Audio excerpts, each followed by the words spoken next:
কিরে আটা খাবি? না। আজকে আমি বানিয়ে ফেললাম ইউটিউবে ভাইরাল হওয়া সেই রেসিপি। প্রথমেই আটাটাকে মেখে নিয়ে রুটি সেভ করে নিয়েছি। একটা বাটির মধ্যে আটার রুটিটাকে দিয়ে তার মধ্যে ডিম ফাটিয়ে দিয়ে দিলাম, স্বাদমতো নুন, পেঁয়াজ, কাঁচা লঙ্কা, ধনেপাতা, চিজ, চিলি ফ্লেক্স, তার উপর থেকে ম্যাগি মশলা দিয়ে দিলাম।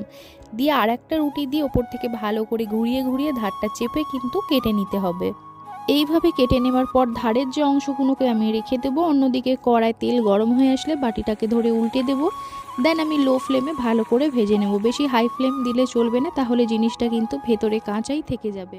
গরম গরম সার্ভ করব টমেটো সসের সাথে। ওপর থেকে দিয়ে দিলাম কিছুটা পরিমাণে ম্যাগি মশলা, কুচিয়ে রাখা পেঁয়াজ, চিলি ফ্লেক্স দিয়ে দিলাম। আওয়াজটা শুনেই বুঝতে পারছো কতটা ক্রাঞ্চি হয়েছে।